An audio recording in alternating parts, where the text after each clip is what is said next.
भावा बहिणीच्या प्रेमाच्या नात्याचा सण आज देशभरात होणार साजरा। घरोघरी होणार रक्षाबंधन। सीमेवरील जवानांना सुद्धा बहिणींनी बांधल्या राख्या। रक्षाबंधनाला भावाकडून बहिणीला जीवनदानाची अनोखी भेट।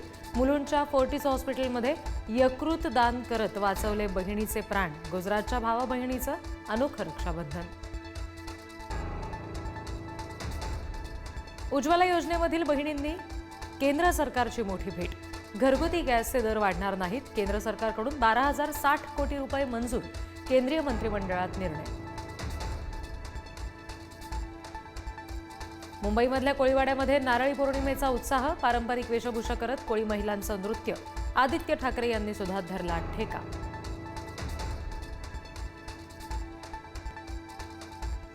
नारळी पौर्णिमेनिमित्त वरळीमध्ये एकनाथ शिंदे आणि आदित्य ठाकरे एकाच वेळी आमने-सामने। आदित्य ठाकरेंनी दिली खुन्नस। दोन्ही बाजूंनी जोरदार घोषणाबाजी। कार्यकर्त्यांना आवरताना पोलिसांची मात्र दमछाक। मुंबई बेस्ट पतपेढीच्या निवडणुकीत ठाकरे बंधूंची युती। उत्कर्ष पॅनलमध्ये ठाकरेंची शिवसेना 19 तर मनसे 2 जागी लढणार। 18 ऑगस्टला मतदान।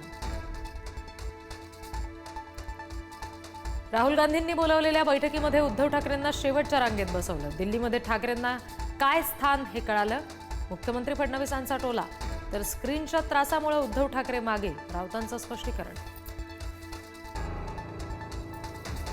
पुण्यातल्या वृक्षतोडीच्या मुद्द्यावरून उपमुख्यमंत्री अजित पवारांचा संताप। कुठून पुण्याचा पालकमंत्री झालो असं वक्तव्य। जो उठतो तो उपदेश करत असल्याचीही व्यक्त केली खंत।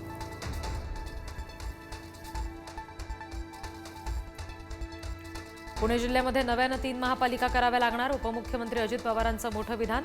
चाकण आणि हिंजवडीमध्ये महापालिका होणार। अजितदादांची माहिती। नाशिकच्या बिऱ्हाड आंदोलनाला 1 महिना पूर्ण होईल। 1 महिन्यानंतर सुद्धा न्याय न मिळाल्यामुळे आदिवासी आंदोलक आक्रमक होण्याची शक्यता।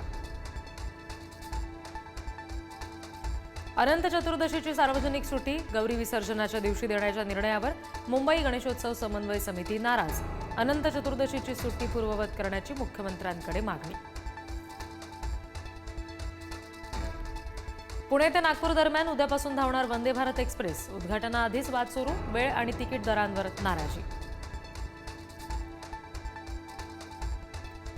वाल्मिक कराड समर्थकांच्या गुंडगिरीचा आणखी एक व्हिडिओ समोर। दमदाटी करत तरुणाला माफी मागायला लावल्याचा व्हिडिओ व्हायरल। अण्णाच्या विरोधात कुठलीही पोस्ट करायची नाही अशी दिली धमकी।